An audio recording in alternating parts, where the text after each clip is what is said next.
السلام عليكم ورحمة الله وبركاته. وإذن سلامي أصحابي أنيقو أو نيوزك آخر السنة دالكن إنجريسكا أيا وحن أركي مظاهرات ka dhacaya magaalada Cardiff ay leeyihiin qofka madow noloshiisu qiimay leedahay waa in la tixgeliyo ee cunsuriyeynta hala joojiyo markaan sii fiiriyo waxaan arkaa wiil Soomaali ah oo da'diisu tahay 24 sano jir oo la yiraahdo Maxamed Xasan ayaa si kama ah u dhintay marka waxa loo mudaharaadayo waa wiilkaas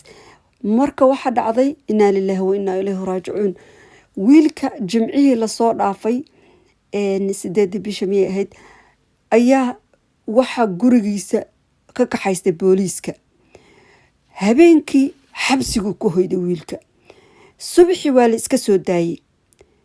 isla maalintii gudaheeda la soo daayay wiilkii waa dhintay marxuumka dhintay Maxamuud Allah u naxariiste jimcihii habeenkeedii booliisku way ka kaxeeyeen adigu markii waxyaalaha soo kala qalalaasa ay dhacaan booliisku badanaaba dadka way kaxeeyaan bridge in peace marka ay noqoto adigu waa la soo daayay isagoo waxba loo raacan على أي حال wiilku saacado kadib waa dhintay 10kii iyo barkii fiidnimo oo sabtida mayd buu ahaa wiilka ambulansigii baa loogu yeeray marka waxa hadda loo mudaharaadayo waxa kamid ah maxaa kulmiyay sudden deathkan wiilkan caafimaadka qabay aan waxba meesha ka jirin iyo booliiska oo xiray iyo dhimashadiisa maxaa kulmiyay geeridu waa xaq waa inna lillahi wa inna ilayhi raaji'uun una xariistay wiilkan yar waxa uu sheegay markii uu reerkooda yimid in ay booliisku si xun u jirdileen markii ay xabsiga u taxaabeen eedadiis oo ay newsku wareysteen oo la kulantay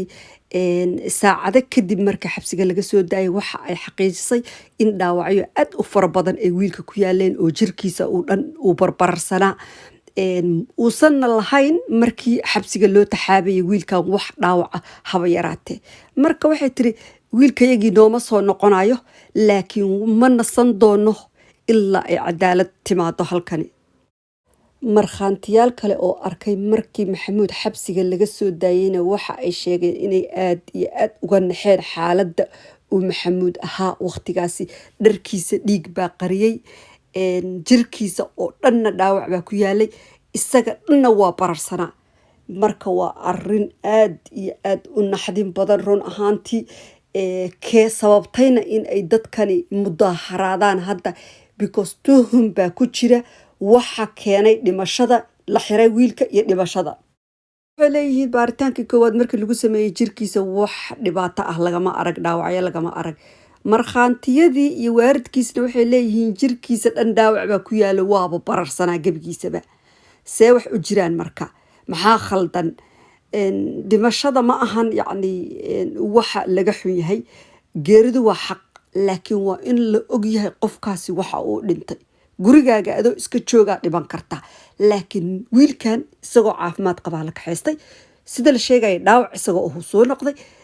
yacni taasaa sababi karta marka dadka mudaharaadaya iyo sheegtooyinkooda saxda ah ee wataan waxay tahay wiilkan dhaawac baa laga helay isagoo caafimaad qabu tagay waa la soo celiyay waa la soo jirdilay dhiig baa ka buuxay sababtaas dilka dhimashada keentay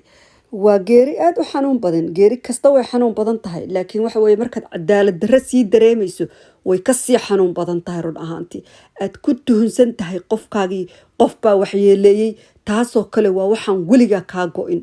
qofkaagu markuu dar alla u dhinto waad xanuunsataa waad samirtaa laakiin tani waa xanuun kale hadda fundraising page ayaa loo furay si looga caawiyo fabilka Allah u naxariiste qabuuraha iyo waxaasoo dhan kharash bay u baahan yihiin iyo looyarada iyo wax kasta waa lacag adduunkan